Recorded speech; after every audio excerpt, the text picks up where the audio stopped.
ഈശോമിശിഹായ്ക്ക് സ്തുതിയായിരിക്കട്ടെ. നമ്മുടെ കുടുംബത്തെ ശിഥിലമാക്കാവുന്ന കാര്യങ്ങളെക്കുറിച്ചാണ് നമ്മൾ ഈ ദിവസങ്ങളിൽ ധ്യാനിച്ചു കൊണ്ടിരിക്കുന്നത്. നമ്മൾ അതിൽ പ്രധാനപ്പെട്ട ഒരു 3 കാര്യങ്ങളെക്കുറിച്ചാണ് നമ്മൾ ചിന്തിക്കുന്നത്. 1 ശാപം, 2 സംശയപ്രകൃതി, 3 നിർബന്ധ ബുദ്ധി. ശാപം, സംശയപ്രകൃതി, നിർബന്ധ ബുദ്ധി, ഇങ്ങനെയുള്ള കാര്യങ്ങൾ നമ്മുടെ കുടുംബത്തെ തകർത്ത് തരിപ്പണമാക്കും എന്നുള്ള യാഥാർത്ഥ്യം നമുക്ക് മനസ്സിലാക്കിയിരിക്കാം. ആദ്യമായിട്ട് തന്നെ നമുക്ക് കാണാൻ സാധിക്കും, മാതാപിതാക്കളുടെ ശാപം നമ്മുടെ കുടുംബത്തിൻ്റെ അടിത്തറ ഇളക്കും എന്നുള്ളത് ദൈവവചനം നമ്മെ പഠിപ്പിക്കുന്ന കാര്യമാണ്. പ്രഭാഷകൻ 3-ാം അധ്യായത്തിലൂടെ കടന്നു പോകുമ്പോൾ ഈ കാര്യം നമുക്ക് കാണാൻ സാധിക്കും. പറയുന്നുണ്ട്, നമ്മുടെ മാതാപിതാക്കൾ നമ്മെ മനസ്സ് വേദനിച്ച് ശപിക്കുന്ന ഒരവസ്ഥ ഉണ്ടാക്കാതിരിക്കാൻ നമ്മൾ അങ്ങേയറ്റം ശ്രദ്ധിക്കണം. ഇനി അത് സംഭവിച്ചാൽ നമ്മുടെ കുടുംബത്തിൻ്റെ അടിസ്ഥാനമിളകും എന്നുള്ളത് ദൈവത്തിൻ്റെ വചനം നമ്മെ ഓർമ്മിപ്പിക്കുന്ന കാര്യമാണ്.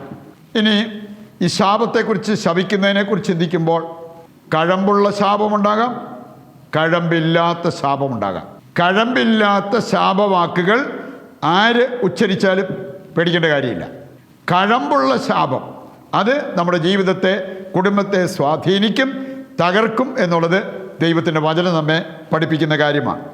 അകാരണമായ ശാപത്തെ നമ്മൾ പേടിക്കേണ്ടതില്ല. ഏതാനും വചനഭാഗങ്ങൾ നമുക്കെടുക്കാം. പ്രഭാഷകൻ 3:9, അമ്മയുടെ ശാപം ഭവനത്തിൻ്റെ അടിത്തറ ഇളക്കും. പ്രഭാഷകൻ 3:12, പിതാവിനെ ദുഃഖിപ്പിക്കരുത്. പ്രഭാഷകൻ 3:13, പിതാവിനെ നിന്ദിക്കരുത്. 3:16, പിതാവിനെ പരിത്യജിക്കരുത്. മാതാപിതാക്കളോട് അരുത് എന്ന് പറഞ്ഞിരിക്കുന്ന ഏതാനും ചില കാര്യങ്ങളാണ് ഈ വചനഭാഗങ്ങളിൽ നമ്മൾ കാണുക. ഇന്ന് ശാപവാക്കുകൾ ചൊരിയുന്ന വ്യക്തികളെ കാണാൻ സാധിക്കും. അകാരണമായിട്ടുള്ളതാണെങ്കിൽ നമ്മൾ ഭയപ്പെടേണ്ടതില്ല. പക്ഷേ മനസ്സ് നൊന്ന് പറയുന്ന ശാപവാക്കുകൾ അതിന് വലിയ ശക്തിയുണ്ട് എന്നുള്ളത് നാം മനസ്സിലാക്കിയിരിക്കണം. ഒരു സംഭവം പറഞ്ഞു കേട്ടതാണ്.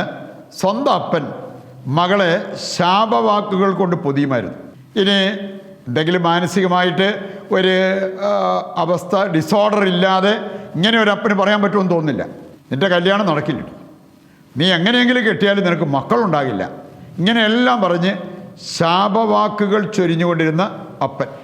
ഞാൻ എൻ്റെ പേരിൽ വളരെ വേദനിച്ച ഒരു മകള്. ഇനി ഞാൻ അവളെ പറഞ്ഞ് ആശ്വസിപ്പിച്ചത്, അകാരണമായിട്ടുള്ള ശാപവാക്ക് ഒരിക്കലും നമ്മളെ തകർക്കത്തില്ല, അതിന് നമ്മുടെ മേൽ സ്വാധീനമുണ്ടാകില്ല. പ്രഭാഷകൻ 21-ാം അധ്യായം 27-ാമത്തെ വചനമാണ് ഈ ഒരു ബോധ്യം നമുക്ക് തരുന്നത്. ദൈവഭയമില്ലാത്തവൻ പ്രതിയോഗിയെ ശപിക്കുമ്പോൾ തന്നെയാണ് ശപിക്കുന്നത്. എന്ന് പറഞ്ഞാൽ, ഞാൻ സ്വാർത്ഥ താല്പര്യത്തോടുകൂടി ഒരാളെ ശപിച്ചാലും ആ ശാപം എൻ്റെ തലയിൽ വിനയായിട്ട് വീഴത്തേ ഉള്ളൂ. ഞാൻ ആരെ ശപിച്ചോ അവർക്കിട്ടത് ഏക്കില്ല. അതാണ് ഈ വചനം പ്രഭാഷകൻ 21-27-ാമത്തെ വചനം നമ്മെ പഠിപ്പിക്കുക. കാണിച്ചായിരിക്കും, വചനത്തിലൂടെ കടന്നു പോകുമ്പോൾ ഒരു കാര്യം നമ്മളെ ദൈവവചനം കൃത്യമായിട്ട് പഠിപ്പിക്കുന്നുണ്ട്. ശപിക്കുന്നവരെ പോലും അനുഗ്രഹിക്കേണ്ടവരാണ് ദൈവമക്കൾ. റോമ 12:14 വായിക്കുമ്പോൾ, നിങ്ങളെ പീഡിപ്പിക്കുന്നവരെ അനുഗ്രഹിക്കുവിൻ, ശപിക്കരുത്. 2 സാമുവേൽ 16:7 മുതൽ വായിക്കുമ്പോൾ, ശിമെയി ദാവീദിൻ്റെ മേൽ ശാപവാക്കുകൾ ചൊരിഞ്ഞുകൊണ്ടിരുന്നു. അവനെ ദാവീദിൻ്റെ കൂടെ നിന്നവർ കൊല്ലാൻ റെഡിയായപ്പോൾ ദാവീദ് പറഞ്ഞൊരു കാര്യം, ഒരുപക്ഷെ ദൈവം അവനെ അയച്ചതായിരിക്കാം, ദാവീദിനെ ശപിക്കാൻ പറഞ്ഞ് അവർ ശപിക്കട്ടെ, അതിൻ്റെ പേരിൽ ദൈവത്തിൻ്റെ കരുണ, ദൈവത്തിൻ്റെ സ്നേഹം എനിക്ക് ലഭിച്ചേക്കും.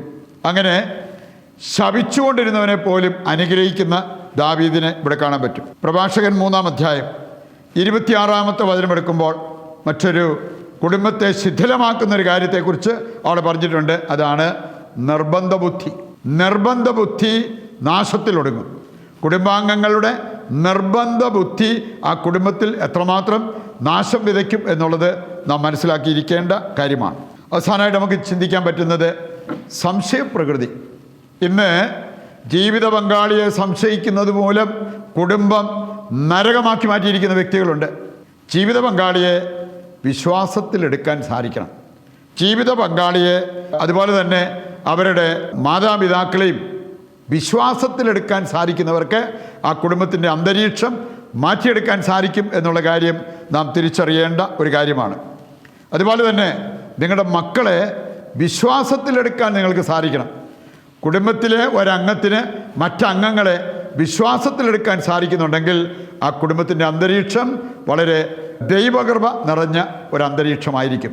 ഇതിനെ തകർത്ത് തരിപ്പണമാക്കുന്ന ഈ 3 മേഖലകളിലും വരുത്തേണ്ട മാറ്റം വരുത്തുവാൻ വേണ്ട കൃപയ്ക്കും അനുഗ്രഹത്തിനുമായിട്ട് ദൈവത്തോട് പ്രാർത്ഥിച്ചുകൊണ്ട് കുടുംബ പ്രതിഷ്ഠയിലേക്ക് നമുക്ക് പ്രവേശിക്കാം. വീട് പണി തുടങ്ങാനോ പൂർത്തിയാക്കാനോ തടസ്സം നേരിടുന്നവരെ പ്രത്യേകം സമർപ്പിച്ച് നമുക്ക് ഈ ആരാധനയിൽ പ്രാർത്ഥിക്കാം. ഇന്നത്തെ നമ്മുടെ എല്ലാ ആവശ്യങ്ങളും ഇന്നത്തെ പ്രാർത്ഥനാ നിയോഗങ്ങളും യേശുവിൻ്റെ തിരുഹൃദയത്തിൽ പ്രതിഷ്ഠിച്ച് നമുക്കിപ്പോൾ കുടുംബ പ്രതിഷ്ഠയിൽ പങ്കുചേരാം. ഈശോയുടെ തിരുഹൃദയമേ, ഞങ്ങളെയും ഞങ്ങളുടെ കുടുംബത്തെയും ഞങ്ങൾ അങ്ങേക്ക് പ്രതിഷ്ഠിക്കുന്നു. ഞങ്ങളുടെ കുടുംബത്തിൽ അങ്ങ് രാജാവായി വാഴണമേ. അങ്ങയുടെ തിരുരക്തത്താൽ ഞങ്ങളെ മുദ്ര ചെയ്യണമേ. ഞങ്ങളുടെ എല്ലാ ഉദ്യമങ്ങളെയും ആശീർവദിക്കുകയും എല്ലാ വിപത്തുകളിൽ നിന്നും ഞങ്ങളെ സംരക്ഷിക്കുകയും ചെയ്യണമേ. ഞങ്ങളുടെ പാപങ്ങൾ ക്ഷമിക്കുകയും മേലിൽ പാപം ചെയ്യാതിരിക്കാൻ ഞങ്ങളെ സഹായിക്കുകയും ചെയ്യണമേ. ഞങ്ങളുടെ കുടുംബത്തെ തിരുക്കുടുംബത്തിൻ്റെ സാദൃശ്യത്തിൽ രൂപപ്പെടുത്തണമേ. മറിയത്തിൻ്റെ വിമല ഹൃദയവും മാറി യൗസേപ്പ് പിതാവും ഞങ്ങളുടെ പ്രതിഷ്ഠ അങ്ങേക്ക് സമർപ്പിക്കുകയും ജീവിതകാലം മുഴുവൻ ഇതിൻ്റെ സജീവ സ്മരണ ഞങ്ങളിൽ നിലനിർത്തുകയും ചെയ്യട്ടെ. ഈശോയുടെ തിരുഹൃദയമേ, ഞങ്ങളെ അനുഗ്രഹിക്കണമേ. വിശുദ്ധ മർഗരീത്ത മറിയമേ, ഞങ്ങൾക്ക് വേണ്ടി അപേക്ഷിക്കണമേ.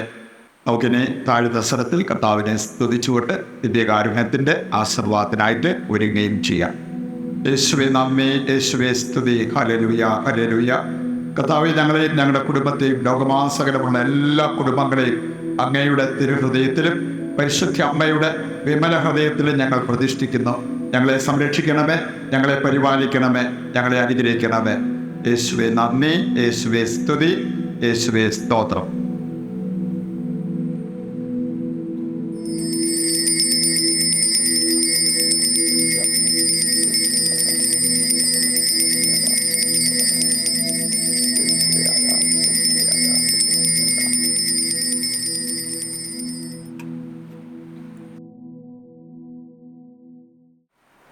ഈശോയ്ക്ക് സ്തുതിയായിരിക്കട്ടെ. ദൈവം നിങ്ങളെ സമർത്ഥമായി അനുഗ്രഹിക്കട്ടെ.